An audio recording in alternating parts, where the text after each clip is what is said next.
So in a minute, I saw some people lining up for a long while. I know you tell yourself you were lining up waiting a while, but that's what happens sometimes.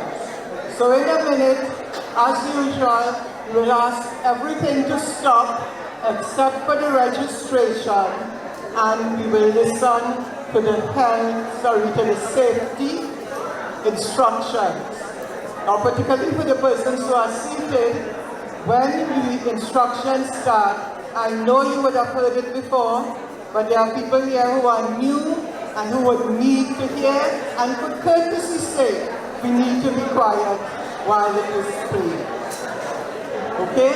So, I will ask the persons by the door. I see there's 1, 2, 3, 4, 5 persons standing up, 6. Okay. Could you please do that as quickly as possible? The subscription will continue quietly. The persons in the back will have to stop. And of course, the persons by the tea table, we would like you to be quietly take your seats in a minute so we can start promptly. We can start orderly in an orderly manner. Thank you. Any tissue? No. Your nose feeling running. Yeah?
Good morning to all, and like I said, please have the activities cease.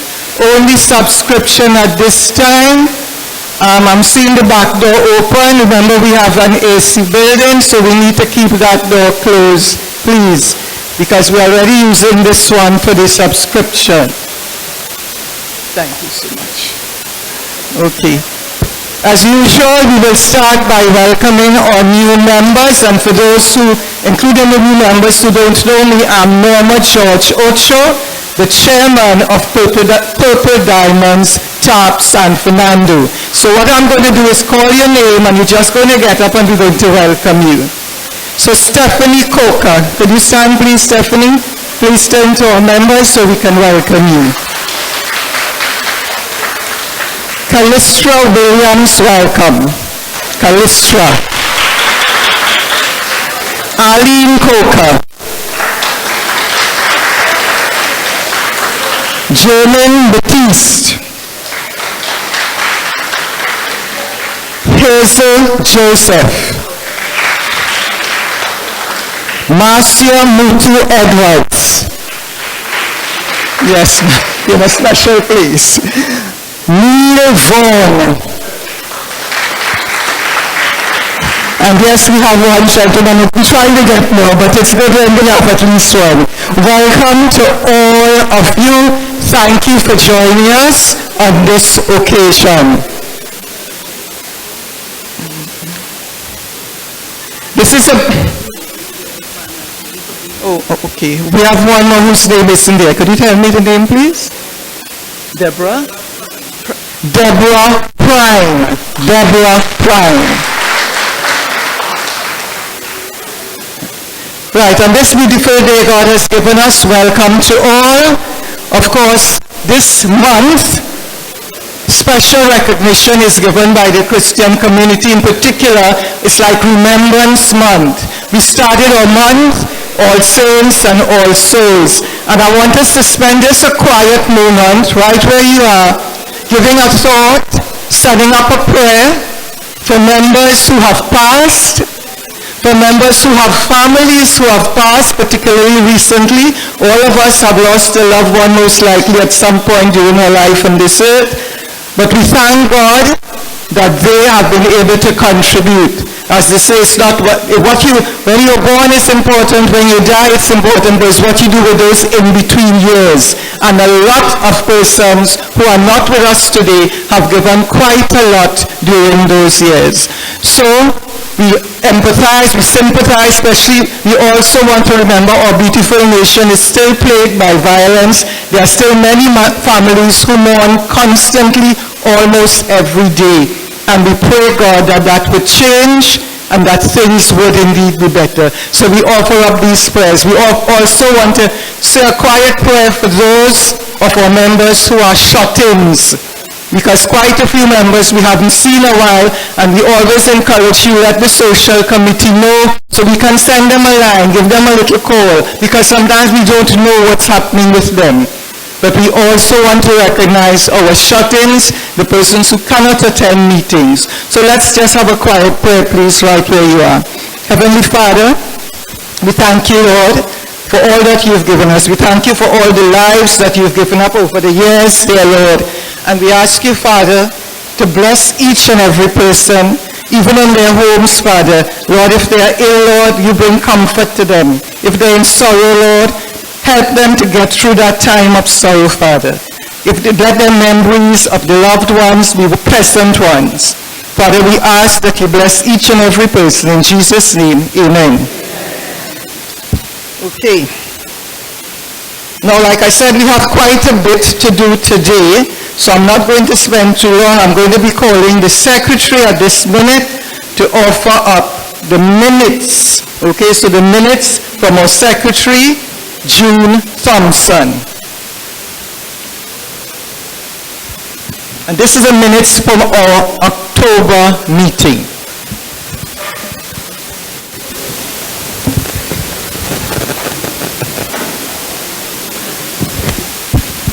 Normally it's stuck in there, so I forgot to search.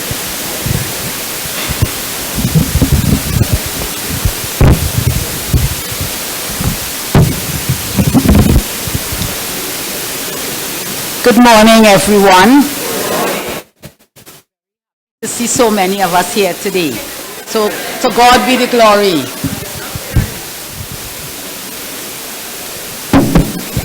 Yeah. As I said, good morning, and you all did respond. So we want to thank God for each and every one of us here today. Now, this is the minutes for October the 1st. The meeting was started at 10:30 on the 1st of the 10th, 2024. Number of persons present was 100. New members were 10 in total. The meeting was called to order by the chairman, followed by the national anthem. The TTARP prayer followed shortly after. The chairman then announced the achievement of Jennifer Rouse. As we all know, she was one of our speakers here at the meeting before, and about the national award that she achieved on Republic Day. The new members of the group, as I said, was total 10. The report was then read by the secretary. There was one omission by Mrs. Lorna Daly regarding the birthdays that was said was July, but it was really in September. Same being observed. The minutes was just then confirmed by Priscilla Wright-Ford and seconded by Maria Saunders. Straight after, we followed with Mr. Mann introducing our speaker of the day, name being Zita Emmanuel, who spoke on the topic, taking care of the elderly while taking care of oneself. Same was well received by all.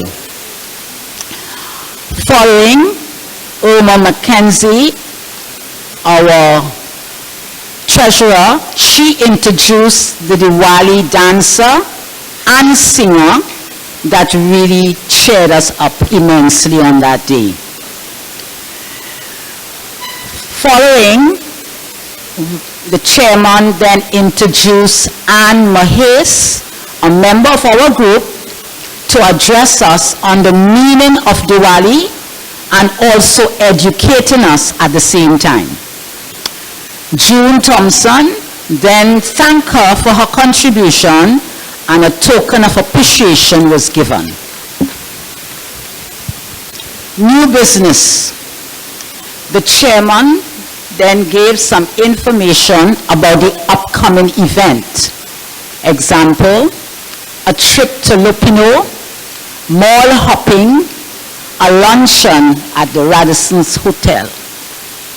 Final information was to follow about same. Birthday cards were given out to persons whose birthday was in the month of October. Following that, our last entertainer was Ansel Valley, who brought the curtain down on the day's event. The fundraising committee then had a raffle. First prize went to Ingrid Charles Richards. Second prize, Maria Saunders. Third prize, Sandra Lewis. And fourth prize went to Ingrid Charles Richards. The meeting ended at 12:35 p.m. Yours respectfully, June Thompson, Secretary. So members, at this time, I will ask if anyone has found any omissions or corrections.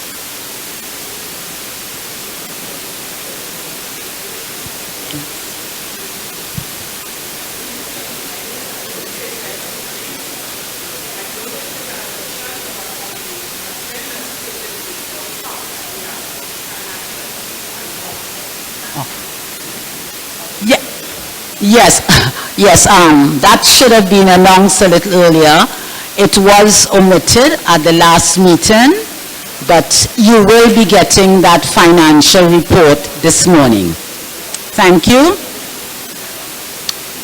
So if there is any more corrections or omissions, could I have someone to confirm the minutes?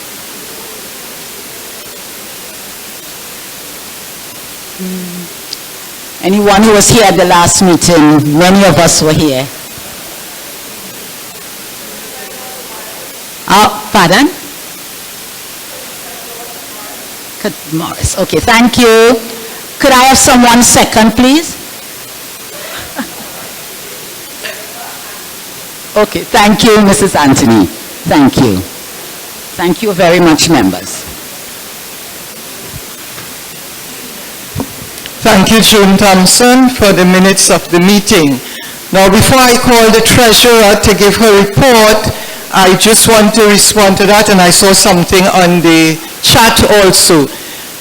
And let me say, mea culpa, it's all my fault, not the treasurer's fault. We had a very busy meeting last month, and at the end of it, in our haste to make sure we got everything in, I switched around the agenda a bit, so the treasurer's report, which was supposed to have been earlier, went later, and in the end, I promptly forgot it.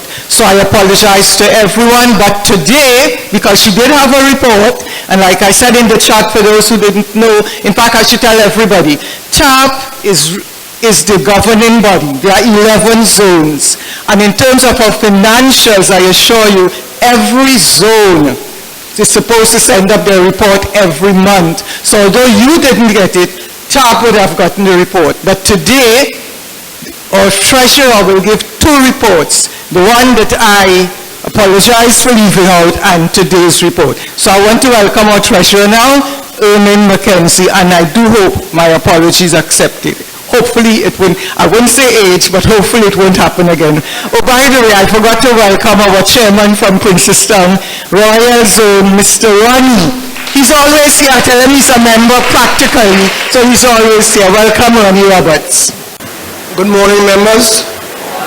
Well, very nice. So we have a lovely and well informative program for you this morning.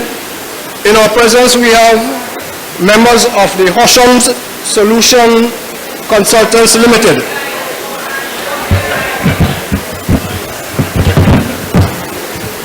Right, that good?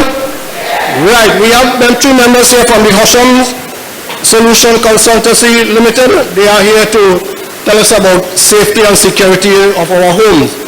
And at this time, coming around Christmas season, coming towards close to the carnival season, we have to be aware of safety and security of our whereabouts, of our homes, how we go about doing things, and what to look for and what not to look for. I will now introduce Mr. Terence Williams from the Hoshams Solutions Consultancy Limited, and he will introduce the members and take over from there. So sit back, listen, and let's give him a welcome of applause. Thank you.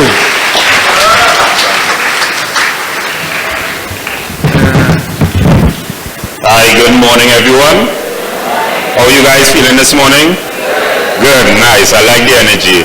I am Terence Williams, business lead at Horsham Solutions Consultancy Limited. I know it's a mouthful, so people more passionately call us HSC. Yes, HSC. Right, we've been in existence for just about 2 years, and we specialize in the protection of assets. Assets being people like yourself, property like this building, and information like a digital content. Alright, our team is usually 9 deep. However, before you today, I have my 2 colleagues, Richard and Rory. HSC operates under 3 pillars that we've coined as CIA. C being confidentiality. So, if you share any personal information with us today, rest assured that it stays within the confines of this space. It would not go elsewhere. Alright? I being integrity. We spend a lot of time preparing the information that you are going to be exposed to today. So it is going to be of the highest integrity, and A being accessibility. Alright, so after this delivery, our team remains accessible to you guys. We are on all social media platforms. For my schoolmate here who does be on Instagram all the time, I see her now and then. Yeah, so we are accessible on all social media platforms, and we are here to share any information or receive any information or answer any questions that you may have where safety and security is concerned.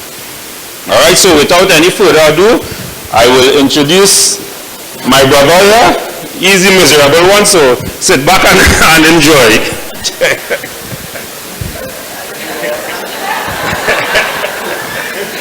Michael? Yeah, your turn. Morning. As you can tell, I get plenty licks in my time, right? So, well, you gotta bear with me for this is it 3 hours? 3 hours? 3.5 hours, right? I want to firstly say congratulations to you on an awesome turnout. As I came here and I saw the cars, I was like, I want to be part of this. I want to be part of this. I want to say good morning to the executive, everyone that have us here. They really went above and beyond to find us because we're hard to find. And then I want to say congratulations to you for the lovely purple. Hopefully I'll get a jersey before I leave. All right. So, it's all about how do you start this thing. I've learned how to start presentations so many times. But I will start it by bribing you all. So, schoolmate, you get personal alarm free. So, I'll work it one person at a time. I'll go around to everybody just now. All right, so everybody, anyone that has been indirectly or directly involved in crime, put your hands up. Not involved, I mean you might be the victim. I see your hands went up first and you didn't even know it was victims. So, all right, so anybody, yeah? We all right, so it's safe to say that the majority of us here, am I speaking too loud? We're good, right? It's safe to say that we've all been part of some type of criminal activity. Either the witness, the victim, we'll leave it there for now. All right, and I'm sure that we're tired of it because mentally it drains us, physically it drains us, and then we're paranoid. So when you go out every day, at least for me, over the last 3 or 4 years, right before the pandemic to now, I'm thinking, how vulnerable I am. What am I at risk at? And then worse yet, how my daughter's studying abroad, I'm thinking, what is university security looking like? Because every time I'm there, the guy is sleeping or on his phone like this. So as Terrence said, we're actually 2 years plus because I retired from the military last year, but we started it before. I spent 31 years, 224 days, 14 hours in the military. Thank you. And I would have been a part of several types of training all over the world because I spent 27 years in the Special Forces, right? And then my wife told me, don't go back into it because they're going to offer you jobs. I said, well, what will I do? And then she said, well, you have some training. Just, sharpen up on that in terms of being specific to security. So when you retire, the business that you registered, you could do it full time and, keep your job satisfaction where it needs to be. So you're not at risk again. And you know what? I agreed. So now I'm in front of you. Okay. So what are we about to talk about?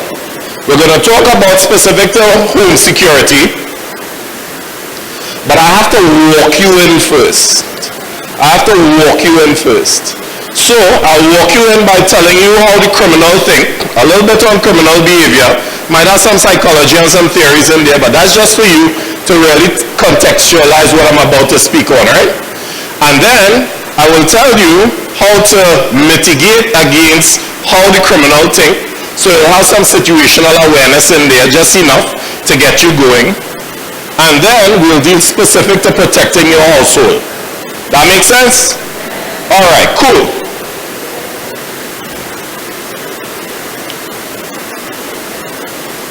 So, I want to introduce you to the first theory. It's called routine activity theory, RATS, routine activity theory. And what RATS mean is where time and places where we are here now, you need 3 things for criminal activity to happen. 3 things. You need opportunity, you need motivation, and you need absence of a competent guardian. So I'll tell you what that means. It means that if someone came here and they didn't lock their car, and there's somebody, some miscreant lurking in the car park, he has an opportunity to go through your car. He is motivated because, everybody here, I guess, driving the high-end cars. I realize there's the mature crowd, so I'm sure you all have the Benz and the, everything there. So he will say, just based on this car, I think I will score, so I'm motivated. And then there's nobody by the car, so there's the absence of a capable guardian. With those 3 things existing, that theory says criminal activity will occur. See how easy that is? Simpler. But I want to get the next theory out before I show you how to mitigate it, right? The next theory is more about risk-reward.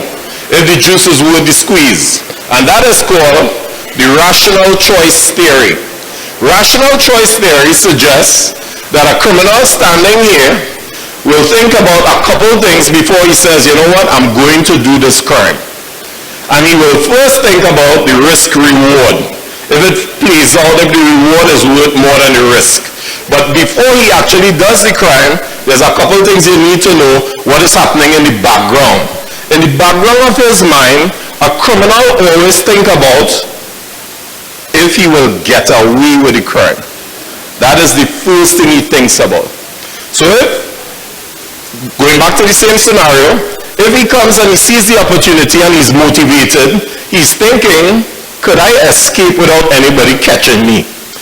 Before he thinks about how much money he'll make. It's just psychology, guys. And even more, then this is what he thinks about. And for those who write in, think about this. He'll think about one, will they see me? If they see me, will they notice me? If they notice me, will they react? And once he checked those boxes as no, no, no, that crime will exist. That crime will be manifested in quick time. Will they see me? Yeah? How much times we see people? But did we notice them? And sometimes you notice them, you know, but did we react?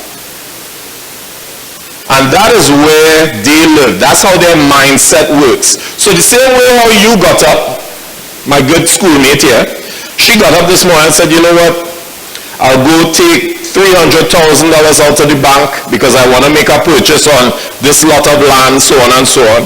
And my schoolmate put everything in place to make sure that you're not at risk. It's the same way the criminal is home, planning just like you, how to relieve you of that. And those are the questions that they ask themselves. Everything that you see in a book, everything that you see in a book, they've been doing it. We just now start to study it and put it in context for everybody to consume. They've been doing it. They've been walking in here, sitting down looking like us. People see them. Somebody might notice them, but nobody said, I don't know this guy. I seen some shaking of the heads. All right, that's my first aha moment. Okay? So now that we have that, how do we mitigate against that? Then we have to say, you know what? Let me reduce the opportunity that he has. Let me lock my doors. You see, plenty people, sir, will tell you, grab your purse and don't wear your jewelry. But they don't understand that crime starts here. So I want you to know that crime starts here, how you posture. See what I'm saying? So you have to reduce opportunity, you have to reduce motivation, and you have to present yourself as a capable guardian. And that is the unattractive environment that criminals do not like to operate in. Reducing opportunity, okay, I locked up the car, I made sure I checked in with the security and said, you up? Alright, this is my car, anything happen with it, you know, I'm coming back to you. Motivation, I don't leave my purse and stuff on the seats. You know what I'm saying? I don't leave my windows down. It's the path of least resistance. So instead of going to this car that has everything on the seats, I will go to the car that is unlocked and have everything onto the seats. The path of least resistance, yeah? And then I'll present myself as a capable guardian. So every now and again, I might go take a look at my car. Somebody who's doing natural surveillance on the car like this, on Coffee Street, you'll say that person keep checking the car right through, but let me go to somebody else's car, somebody who really even care where they park and stuff. You see what our capable guardian is? That is what you have to do. Alright, so now that we're comfortable with the theories, was it insightful? It was insightful, right? First time I heard about it while studying, I said, you know, I've been doing this thing forever. And why didn't I think about, you know, how they think? I'm always in defensive mode. I don't want them come back. I don't try to understand what they're thinking. And that's what they're thinking. Remember this. If I'm seen, will I be noticed, and will they react? That's the three things. So, if someone goes into the car because opportunity and motivation is high, and then we see him and we notice him, the reaction is to say thief, thief, thief, or something like that. Cool? Alright. Alright, so that being said, I want to just give you all a story. So I've been robbed. No, hold on, I've been robbed 3 times in my life. I know what you're thinking. This ruggedly handsome person that weighs about 185. That laugh come from too deep. I don't know. Look, they back it up with a louder laugh. I know you're thinking, how could I be robbed? I know. But yes, I may have put on probably about 2 more pounds, but it's all right. Okay. And it wasn't a good feeling. It wasn't a good feeling. In fact, it was before I joined the military. And then going into the military and doing some of this type of risk management and stuff, I realized I put myself in risk. You know, I have to put myself on the accountability ladder and put myself, it is my fault. I have to start with that. And then own it by saying it will not happen to me. I need to seek the information, learn some stuff, and then action it. And that is what I want you to do. So in doing that, I will give you some techniques, simple techniques, right? When you're protecting assets, physical assets, buildings, cars, yourself, persons, or information, what's on your phone, your computer, there's something called the concentric circles of security. Long word to say what in your personal space, what just outside your personal space, and what is outside of that space that you are unaware is happening. Once you're thinking about protecting any one of those assets, be it your daughter, when you're counseling her after and saying, you know, I met this tremendously handsome dark guy that talked about these circles. Think about when you're in public, think about your personal space, then the space just outside of that, and then the space outside of that. On anything, person, property, vehicle, it does not matter. This is yours. Just a house announcement, PCA 4530, PCA 4530. Your window is down and we are in showers of blessing. On time. On time. Right, so think about those circles when you're sitting in your car in traffic. Think about your personal space inside the car, just outside the car, and then way across the road. That is where the criminals exist. Now there's 4 vulnerable environments. There's 6 in total, and you have to know this, guys. There's 6 vulnerable environments that we exist in. That's the time and space I'm talking about. 1 is the spiritual plane. 2 is the digital space, cyberspace. But they need me. They need somebody to come and physically hurt you. So we don't really talk about that too much. But the next 4 environments is what I want you to pay attention to. Because while we're here, one of them exists right there. So your workplace is where you spend the most time. That is a vulnerable environment. Hence the reason we have complaints and so on, and laws and policies and stuff. A way to conduct our business while we're at work. You're at risk at work. The public space, that's the largest. That's all out here. Your savannas, your airports, so on and so on. And then you have your vehicle. If I take that Nissan Tida and I sell it to someone that wants to commit crime, I'll sell it for $18,000 cash. That's the going price. He will use it 2 or 3 times, park it somewhere in the bush, use it 2 or 3 times, and then burn it. That's why it's 18. If they're taking it to cut it up to sell for parts, it's 28. That 25 seconds, 30 seconds to jump in your car and drive off, that's a handoff to somebody. 18,000 cash. That's motivation, right? So what I'm saying is your vehicle is very alluring to them. It's very attractive. And you know why they call the vehicle the most vulnerable? It's because your life is also there. Not to mention your bag with your passport and all them things, and it might have your picnic there too. That's why they say that one is the most vulnerable. And then there's the household. That's the 4th one. Your household is where it's supposed to be the most secure. because you're there, you're living there, all your resources are there. You have time over target or time on target to make it and reinforce it.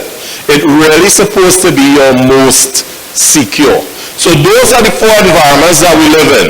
Why did I tell you about the largest, the public space, your vehicle, the most vulnerable, the workplace where you spend the most time, or the most secure, your house? Why did I tell you about those 4 environments? I told you about it because when you take those circles and put them on all 4, you will now know how to defend yourself. And that is the difference in Horsham solution. We bring the why you need to know things, as opposed to just me telling you, come here today and tell you, do this. So let's look specifically to the household now. Let's deal with that. So when I'm inside my house, that's your personal space. Once you lock those doors, that's your personal space. Anything outside of that would be in your yard, yeah? Right. That's that space outside of your personal space, but you have to still be aware. And then anything outside of that will be outside your perimeter wall, which is in the road or probably the savanna that you're bordering with, and so on and so on. That is how you have to look at it when you're going to protect it. The professionals know this. The camera people that come in to install cameras don't know this. So once you're dealing with security, get a subject matter expert to explain, customize, and make sure you get the best bang for your buck. And you understand the system, the intrusion system you just built. So let's see how the criminal penetrates those circles that I just put onto your house. Before I move to the house, anybody saw the video of the lady in Westmoreland when she's going into the car park saying, I knew it, and the guy's running behind her? The backstory is she went to the bank to conduct a transaction. Felt like someone is watching her. Discontinued the transaction and felt the risk was over and left.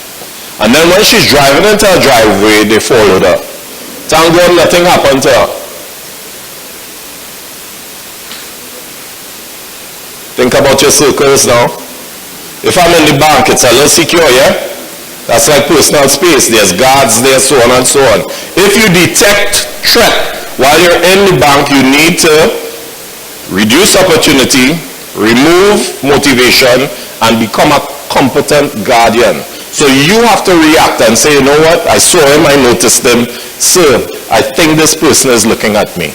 Could you call the police so that they could do some investigation before you leave your personal space? But what happened, unfortunately, she thought because she didn't conduct the transaction, she had no risk. There was actually on the computer review, there was actually someone looking at her in the bank and a car parked outside the bank. The people outside the bank don't know what you do in the bank, you know. So you left your personal space inside the bank where you're most secure, like your household, and went out into the space just outside of that, and they followed you. And why is she saying, one sec, why is she saying, I knew it, I knew it, I knew it? She saw them, noticed them, but did not react. When you're coming out of the bank, and I'm going back to home security, I come into it just now. When you're in the bank, that personal space there, it is secured. They have armed guards, they have a number of ways to mitigate risk inside there. When you're about to leave the bank, you notice all the windows are clear glass. It's for you to take a look on that next side, the same circles, it's you to take a look on the second circle to see who's standing opposite looking to see who coming out the bank. Which car park up, who's next to me, is there two guys sitting down in a car right next to my vehicle, these type of things. And then, if it's all clear, then you move from there and you go to your area, lock down and move from the area one time. Before I go to the house, somebody say Rasta. That's how you mitigate risk. So all the stories I have told you, think about Rasta. One, R is to reduce the risk. And to reduce the risk, she could have say, you know what, sir, I think somebody is looking at me. Could you accompany me to my car, please? Two, she could avoid the risk. She could say, you know what, I'm not leaving the bank right now, and call somebody to come check her and that kind of thing. Just avoid it. She could have, Rasta S, she could have shared the risk. She could have said, could you call the police? I think somebody is here looking at me. So the risk is no longer on you. She could have transferred the risk. Same thing, police, transfer the risk. You could say, you know what, I'm going to the bank to conduct this transaction. You coming home early because I want you to go with me. Or you could just accept it. If you think that you're good, you could just walk out and say, you know what, I good. So Rasta is how you deal with risk. Now we'll go to the home. The person that's standing up in the street, the public street, right? Not breaking any law, true or false? When you're inside looking at Bridgerton, or what's the shows they're looking at right now? What series they're looking at right now? What? Wait, right. When you're looking at the elections, or you're looking at Trump say the election review, and you're in your TV room, you have no idea what's going on that third largest circle, what's outside your yard. You have no idea. So you have to do something to deter them from wanting to come into your yard. So that circle that you're unaware, when you're in the bank and you look and you see everybody right here, but you don't see the person across the road looking at you through the glass case, you have to do something to deter them from wanting to come closer or to jump the wall. Making sense? And those deterrents are signs, the correct height of wall, the correct lighting. Anybody knows what the correct lighting is? Light is measured in lumens or looms. It's really foot candles, but it advances to looms in a particular way. So when you go to the grocery, look at the box. You see the lights that was given away in T&Tech? That's 600 lumens. That's an LED, so it operating at low wattage. That's the perfect lights for perimeter. Meaning on the wall of your house to light up the yard. So anything upwards of 600 looms, look at the box. You'll see LM or LUMENS or LUMES. 600 and up turns it to daylight. That is what you want. So when you're trying to deter people from wanting to jump into your yard, you have to one, and I know the resources, I know how it is these days.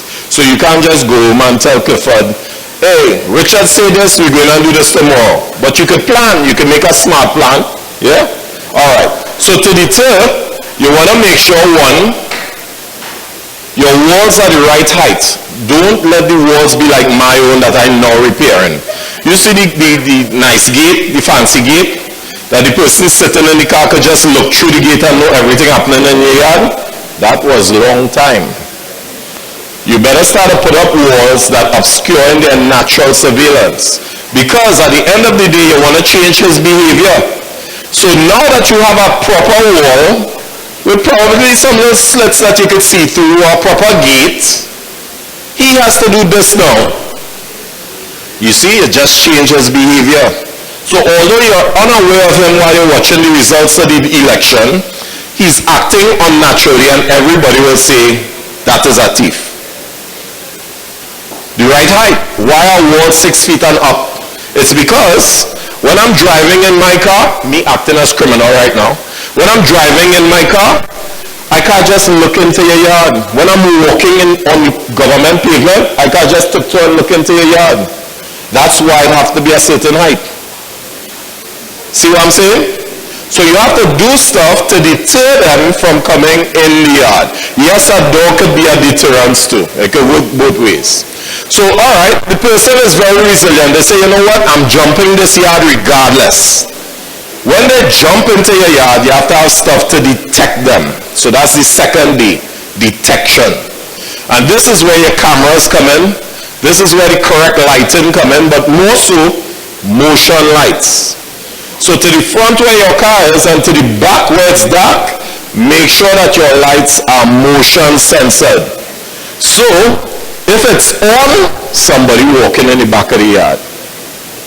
See how you have to be smarter than them? Don't have it on right through.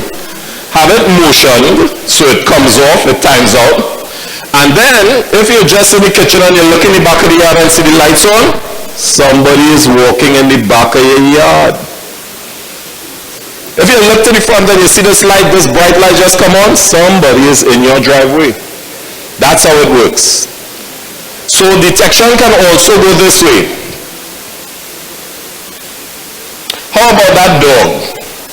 I'm not talking about this furry thing that you all have that you do your TikTok with. Me and Pookie, me talking about that tonight. I'm talking about a proper security dog. Anybody know what are the, come on, anybody know what are the dogs that you want to look at? Golden Retriever, nice family dog. Alright, so I'm going with German Shepherd, that is one. A what? A potong?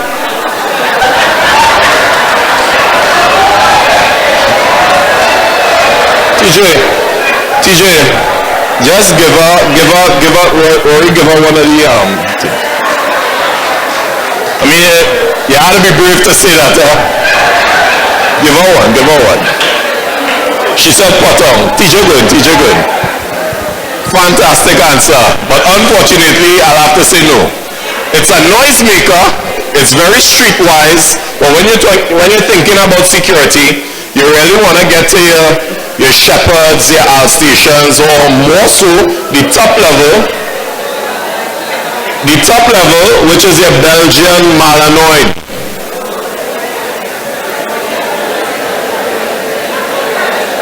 Why am I? Yes, I know I would have made all you a little uncomfortable because I just take all your dogs and throw it away.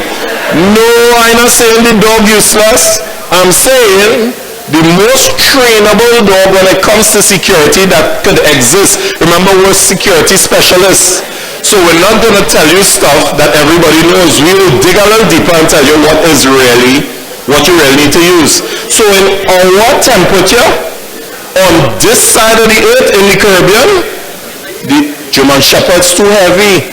So they're always panting because of their thick skin. Because of the heat we facing, yes, it will work, but you wouldn't get plenty time from it. Trust me, you wouldn't have it beyond the years you're supposed to, because the weight it puts on, I could go into it, but the weight it puts on and how thick the skin is. Here's the reason you always see a German Shepherd panting. He's overheating. So, he doesn't want to exercise to keep the weight down. He becomes overweight and then his spine starts to curve. That's why you don't get bang for buck with them. It sounds funny, but you want to really get your Belgian Malinois. They're short, they're small, they're very intelligent. Dogs operate on 20 commands, nothing more. Don't tell the dog, go and get my thing. They look like a bandit, they bite him. No. Dogs operate on one-word commands. Attack, stop, sit. So when you're training your potong, but I want to get through this and take some questions and have a conversation with you all. So when I'm thinking about detection, guys, do not let the person that's selling your cameras just come and sell your cameras. He's not a security expert. He could tell you about the camera. He would say this is the best camera, and in the night you could see this. But he does not know how that works out into the total system, which is the dog, the light, the height of wall, the training you're receiving now. You see how everything has to play together? It's a convergence of everything that makes it an intrusion system. The cameras are great. Which cameras is selling you? Our house have 4 walls, and regardless of how you do your indentation, it's really 4 walls, right? And if you go up, that's 4 walls still. It's just a higher level, right? They'll sell you 28 cameras. Why? Why do I have a camera looking at a camera? The security person will come and tell you, listen, when he does the vulnerability assessment, of which we do, he will tell you, this is the arc you need to cover. This is your vulnerable spot here. There's no door here. There's no wall here. So you can't enter the house from here. So you just need a broad view of your back of your house. You don't need a view that's showing the camera, that's showing the next camera.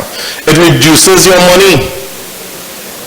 So we did one down here, Union Hall, recently, 6 cameras, that's it. And she was amazed, and I told her, your house is very secure now, because why? We put door strips on our entry and exit doors, so any vibration, an alarm will go off.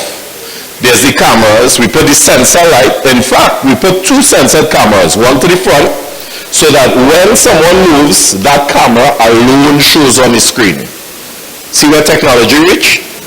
And to the back, if somebody moves, that camera, you look at all these little boxes? No, that camera alone will show. So if you're walking and just catch a glimpse of the monitor and realize one is showing, you know someone is in the back of your house. That is what we do. That is what the professional does. The cameraman who comes to sell you, he's about selling his cameras. And then he'll sell you the wrong cameras for the wrong place. Alright, so that's detection. Everybody understand you need an intrusion system for detection, sensors, proper lighting, cameras, your training, the right dog, that's a system. Alright, but let's say he's very, very resilient and he decides he's going to get into the house. Well, you get into structures through 4 ways. Doors, floors, windows, and roofs. So now that you're thinking about reinforcing your house to make sure that people don't get in, think of your doors, your floors, your windows, and your roof. Long time they would have stopped that right there. So I could push up the tile outside, cut this gypsum, and just jump down inside. When you have a wall, the wall stops, let's say 12 feet, and then they put the under ceiling probably at 10 feet. They push you on the ceiling up and just jump over the wall and cut the tile that you have inside and jump in. There's nothing stopping that. So when your daughter, your son, your nephew, your nephews, your niece, so even you building apartments, you want to try to get the wall a little higher. They will tell you about heat and all of that. No, the roof could sort all that. I'll put ventilation in the roof. But carry the wall up a little bit so that they can't just do that. Or leave the steel in it. Nobody's seen the steel anyway. Your windows, I could show you a video that says this looks about the correct width that would stop someone from coming in. But I have a video that I show that shows you all over the world people squeezing through that. Just go on YouTube, you'll see it. You would not believe it. So the windows need to make sure that they're not, I think they should be all right. But I'm sure one of the persons in the video squeezed through that too. So you want to make sure your windows have a little design that they can't squeeze through. Yeah? Your floors, before we had these floors that raised with the pillars underneath, they could have get through that, but now we're building on foundation, so it's fine. And then your doors. So your doors now, your entry doors to your house, as I wrap up, your entry doors to your house needs to have an independent locking system. What does that mean? It means that deadbolt that you see in there, that is old technology. They're getting through that easy. In fact, if the deadbolt provided any level of resistance to them, they'll just unhinge and move the door. You need to have an independent locking system, especially on your entry doors. And then your main bedroom door where everybody have to go back to that we'll get to just now. And that independent locking system, you could buy that in the hardware tomorrow. Buy an industrial latch. Industrial, big ones. And make sure it go into the concrete at least 1.5 inches. Or down into the concrete, 1.5 inches. With that then, they can't unhinge. Even if they manipulate the locks, they still can't move the door. So when you lock down for the night, nobody gets in that door. You sleep better. All this working with the sensor and everything, It ain't one thing I tell you about, I'm showing you layers. The criminal has to go through layers to get to you. So that's your doors, walls, windows, and floors, right? And then finally, he does get in the house. Is that our personal space? It is, right? Stop turning on the lights when you hear bang. You know your house better than the criminal. Stop, how long am I married? I can't remember her name, but if she was here, she might have hit me. But I know a lady who are living in our house probably 25 years or something. We have a couple of kids and stuff, children and stuff. She here?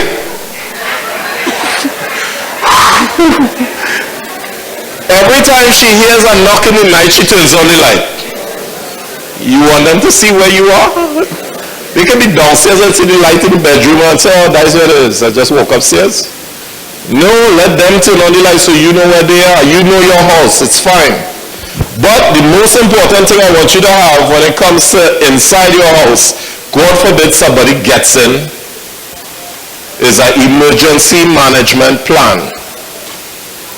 You see, everything that we learned it and then do it. With that car that you have parked outside, you learn the regulations, which is for you to be compliant with the Road Traffic Act. And then you drive, even when you're flying and you sit down, before you even move, she comes and she starts. Safety, right? The flight attendant. And then the pilot tells you how far you're flying, how high you're flying. It's the same thing with security. So, you have to have an emergency management plan. You have to decide that I'm using my bedroom as the shelter in place in case somebody break in. Make sure all the children know that you come to mommy bedroom once something happening. And make sure that the door in mommy bedroom has an independent locking system and that everybody could retreat. So I have a code word. I say, you know what? The code word is Black Scarlet. Black Scarlet is the code word. I tell my daughter, I said, Monique, Khadija, Jackie, Osham. The code word is Black Scarlet. I have it, Daddy, I have it. Her brother, Jase Yannick, is there, and he like, she can beat me to the room. I'm telling them, I don't want you run to the room. I want you urgently move to the room. And when you move into the room, Risk 101 says, protect life, protect further loss of life and injuries, protect assets, and then recuperate operations as fast as possible. You'll hear that anywhere in the world. So that is why, when goodly comrades here, when they build an emergency plan, they tell you leave everything, because it's protect life first. It's the same in security.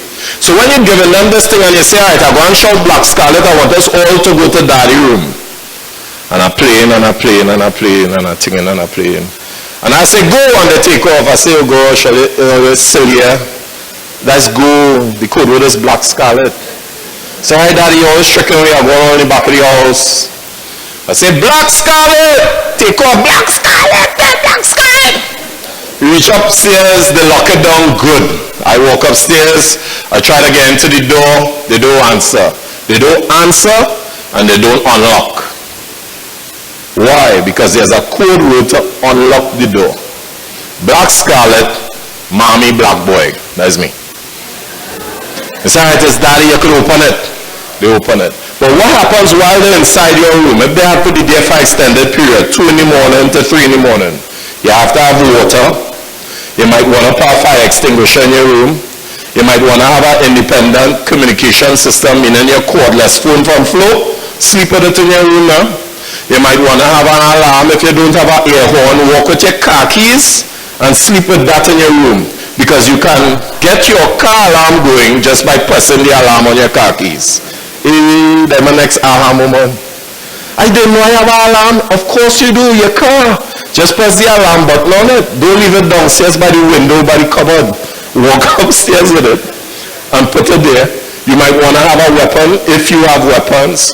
And you might want to have a sugar bar or something like a granola, because children, when they're frightened, they're breathing heavily, they might dehydrate fast. You want to just get some energy into them to satiate them. And you want to have those things as well as a secure door to make sure your place that you could harbor in, if something happens downstairs, everybody's secured while the neighborhood watch go through what they go through. So tier 1, the soldiers, customs, everybody that's a capable guardian will come to your location, your aid. Tier 2 will be calling all the police. Nobody's calling you. So any neighborhood watch training, all you go to, tell them Richard Washam, say, nobody to call me, please, because I'll need my phone to talk to whoever I need to talk to, so don't jam it up.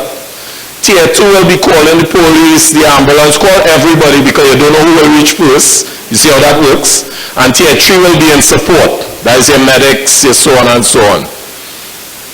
So that when something occurs, your emergency management plan kicks in. So just to recap, when we're dealing, just to recap before I finish, understand how the criminal thinks. The routine activity theory says that if there's opportunity, motivation, and the absence of a capable guardian, criminal activity could happen in time and space. Rational choice theory says he weighs it out, risk-reward. And when he weighs it out, he thinks about who will see me. If they see me, will they notice me? If they notice me, will they react?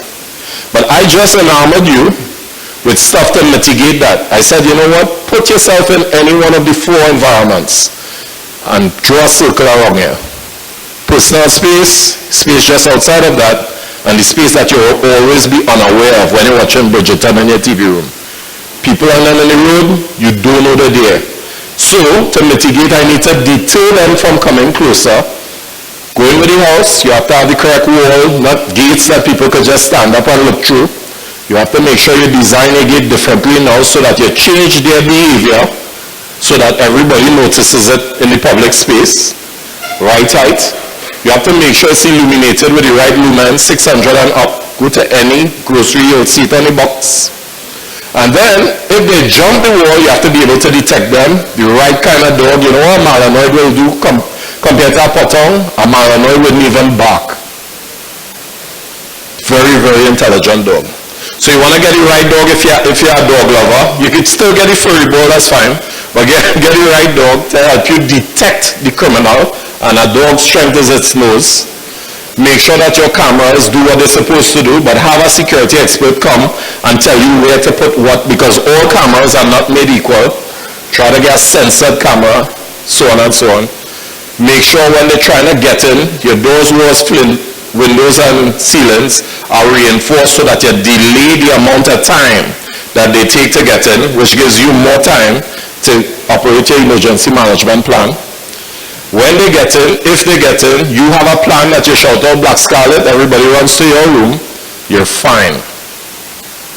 We've been doing this a while, and we've been doing this a while, going to communities just like this, because I think you need to hear my training the most. So I would have trained for however long, I diluted that and filtered it for your consumption because you need it the most. And we're in the churches right now. So I want to thank you for your consideration and for welcoming our team. Thank you for the extra time. Thank you for the extra time. And feel free to engage us because we have cards and all that kind of stuff to hand out, right? Thanks. Well, ladies and gentlemen, I think many of us have been educated this morning. And this couldn't have happened at a better time with the crime situation we have in Trinidad and Tobago and the worldwide. But presently we're talking about Trinidad and Tobago. So, you have to come back, you know. We want some more information. I have to come back?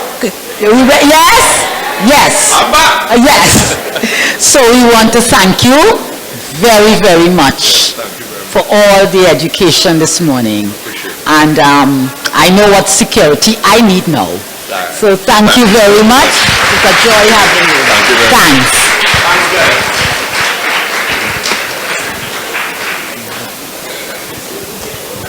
Okay, members, I think that was a very inspirational program, and he says he wants one of our jersey, but we wouldn't give him until he comes back. What do you say? Yeah. Okay. Our next set of presenters will be from the members of the fire services.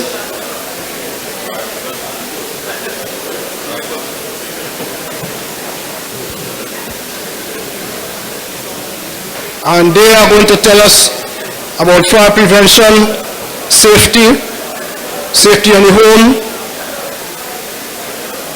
and how and when to light fire and when not to light fire. At this time, I will present Fireman Dowlett and Fireman Rupel to you.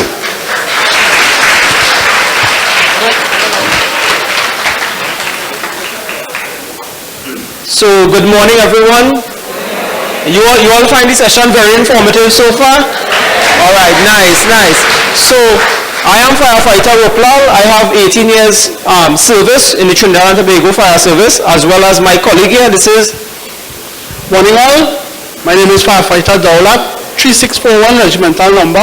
So I need you to clap again on the 1st of November 2024. I made 18 years in the service. Clap. right. So, this morning, so I hope you all taking the information and going and apply it, right? Nice. So, before I start, what I'm seeing here now, I am seeing our foundation, the men and women who contributed to making Trinidad great. I know we have problems, right? But let us not dwell too much on the problems, you know. So I want to say thank you all for the foundation that you all set. So we are benefiting from that right now, right? So anybody, they think fire is a good thing or a bad thing? Who say good? Who say good? Let me see. Who say bad? I feel the people who say bad don't like the coconut. Right? So right. So fire could be good, it could be bad, right? So some good things we get from fire is we get our meals. When we're feeling cold, we can light our fire, you know, keep warm, right? We could use fire to sterilize things, right? But the bad thing is now when fire is not controlled. So when our fire is uncontrolled, then it could cause catastrophe, right? We could burn ourselves or property, right? So fire is good and bad, but it depends on if it is controlled. So why is fire safety important, right? So looking at the crowd here, could somebody tell me why is fire safety important? Anybody? Wait, say? Right, it is important because if we don't take fire safety into consideration, people die from fires, right? We would have heard in the news that there was someone who died in Barrack Road, then Shogunas, there was a mother-in-law and daughter-in-law, right? So fire safety is important. You know why also? Because if you all look back at what you all achieve, for those who are homeowners, right? You all see real estate prices recently. Right, it's skyrocketed, right? So in case of a fire is so dynamic that it doubles in size every few seconds. So a fire could actually, so a normal sized dwelling house, a fire could consume that within 25 minutes. So what you took 25 years to pay off on, it can be burnt, right, in 25 minutes. So fire safety is very, very important. So what exactly is fire? So fire is a chemical reaction that produces heat and light of varying intensities, right? And you need three things to start a fire. So I'm going to give only the first one. The first one is oxygen. We need oxygen. We need two more things to complete our triangle. What do you say, sir? All right, matches, which is heat. So we need oxygen, we need heat. What again we need? Fuel. All right, very good, right. So nice. So that's it. That's what we call the fire triangle. We need oxygen, heat, and fuel. And when it comes together in the right proportion, we have fire, right? So, your heat now, the heat could come in different forms. We could have chemical reactions. What again we can have in the homes that could produce heat? Electrical, very good, that's a popular one, right? Electrical. What about those mechanical devices that cause friction and generate heat? We could have mechanical as well. Say again? The phones, right? Yes. So we could have that. We could even have natural sources like a lightning strike, right? That could also cause a fire. And the fuels, now we're looking at what? Solid, liquids, and gases, right? So those are some of the things we have home on a regular basis. And oxygen, well, that's naturally occurring. We have oxygen right around us. So this is something we need to keep in mind. So we're going to now, the gentleman before me, he spoke about an emergency management system. So you hear emergency management system, you hear emergency response plan. More or less what it is something that you need to take into consideration as homeowners. In case of an emergency, what do you do? Right? Because your emergency response plan may not be the same as his, because he may live in a flat house. And you might live in a 2-story house, so it's a whole difference. We may have some people that there may be people with disabilities, right? So you need to take into consideration all these different things, right? So your emergency response plan is more or less individual per family or per household. You design it so you would cater for, in case of a medical emergency, what do we do? In case of a fire, what do we do? In case of, as the gentleman was saying before, someone trying to break in, what do we do? Right? And I know he had touched on burglar proofs and doors, and all this is good. It is good. But then we also have to consider, we prevent the people from coming in, but what about if there's a fire? Can we get out?